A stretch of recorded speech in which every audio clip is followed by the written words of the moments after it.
महान कथन हिंदी में 10। कोई काम शुरू करने से पहले स्वयं से 3 प्रश्न कीजिए। मैं ये क्यों कर रहा हूं? इसके परिणाम क्या हो सकते हैं और क्या मैं सफल होऊंगा?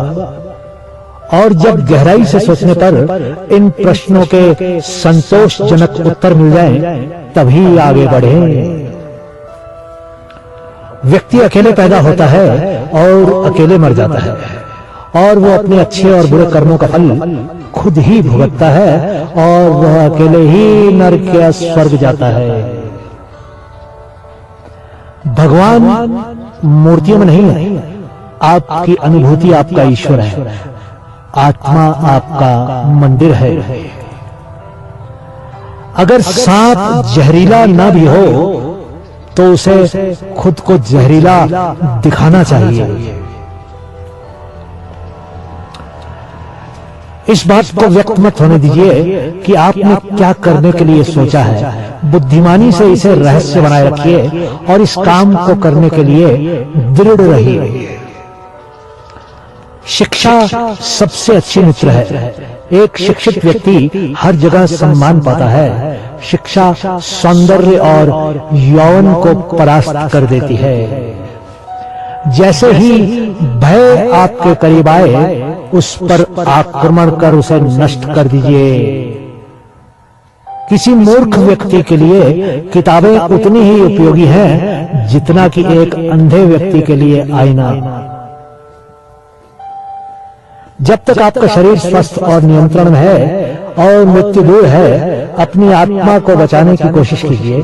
जब मृत्यु सर पर आ जाएगी, तब आप क्या कर पाएंगे?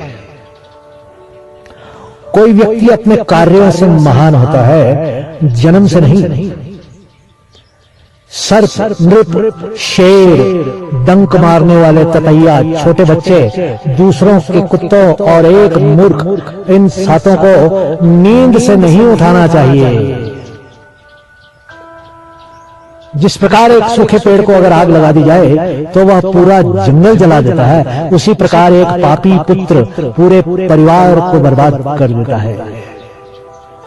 सबसे बड़ा गुरु मंत्र है, कभी भी अपने राज दूसरों को मत बताइए, ये आपको बर्बाद कर देगा। पहले 5 साल अपने बच्चों को बड़े प्यार से रखिए, अगले 5 साल उन्हें डांट डपट के रखिए। जब वह 16 साल के हो जाएं, तो उसके साथ एक मित्र की तरह व्यवहार करिए। आपके वे सब बच्चे ही आपके सच्चे मित्र हैं। फूलों की सुगंध केवल वायु की दिशा में फैलती है, लेकिन एक व्यक्ति की अच्छाई हर दिशा में फैलती है। दुनिया की सबसे बड़ी शक्ति नौजवानी और औरत की सुंदरता है।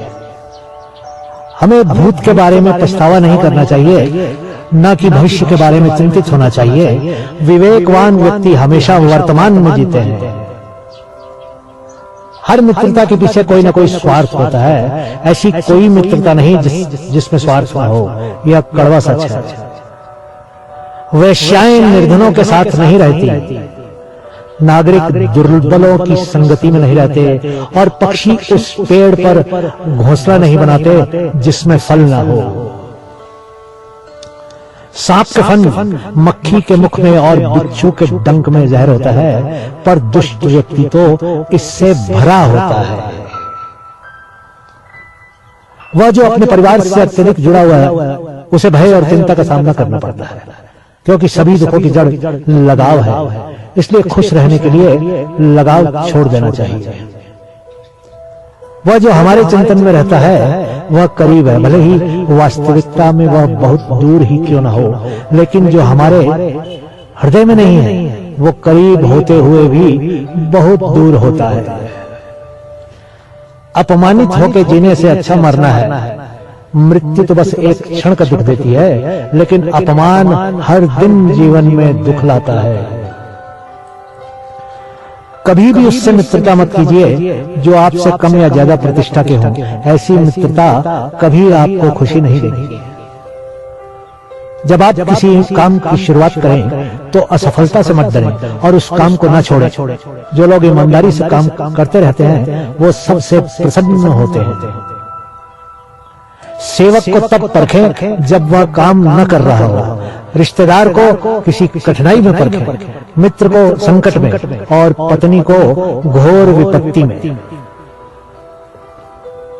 संतुलित दिमाग में जैसी कोई सादगी नहीं है, संतोष जैसा कोई सुख नहीं है, लोभ जैसी कोई बीमारी नहीं है और दया जैसा कोई पुण्य नहीं है। यदि किसी का स्वभाव अच्छा है तो उसे किसी और गुण की क्या जरूरत है? यदि आदमी के पास प्रसिद्धि है तो भला उसे और किसी श्रृंगार की क्या आवश्यकता है? हे बुद्धिमान लोगों, अपना धन उन्हीं को दो जो उसके योग्य हो और किसी को नहीं। बादलों के द्वारा लिया गया समुद्र का जल हमेशा मीठा होता है। पृथ्वी सत्य की शक्ति द्वारा समर्थित है। ये सत्य की शक्ति ही है जो सूरज को चमक और हवा को वेग देती है। दरअसल सभी चीजें सत्य पर निर्भर करती हैं। वो जिसका ज्ञान बस किताबों तक सीमित है और जिसका धन दूसरों के कब्जे में है, वो जरूरत पड़ने पर न अपना ज्ञान प्रयोग कर सकता है न धन। जो सुख शांति व्यक्ति को आध्यात्मिक शांति के अमृत से संतुष्ट होने पर मिलती है, वो लालची लोगों को बेचैनी से इधर उधर घूमने से नहीं मिलती। एक अनपढ़ व्यक्ति का जीवन उसी तरह से बेकार है जैसे कि कुत्ते की पूंछ, जो ना उसके पीछे का भाग ढकती है, ना ही उसे कीड़े मकोड़ों के डंक से बचाती है। एक उत्कृष्ट बात जो शेर से सीखी जा सकती है वो ये है कि व्यक्ति को कुछ भी करना चाहता है उसे पूरे दिल और जोरदार प्रयास के साथ करे। सारस की तरह एक बुद्धिमान व्यक्ति को अपनी इंद्रियों पर नियंत्रण रखना चाहिए और अपने उद्देश्य को स्थान की जानकारी समय और योग्यता के अनुसार प्राप्त करना चाहिए। जो लोग परमात्मा तक पहुंचना चाहते हैं उन्हें वाणी, मन, इंद्रियों की पवित्रता और एक दयालु हृदय की आवश्यकता होती है। धन्यवाद। ये विचार अपने मित्रों के साथ भी बांटिए। धन्यवाद।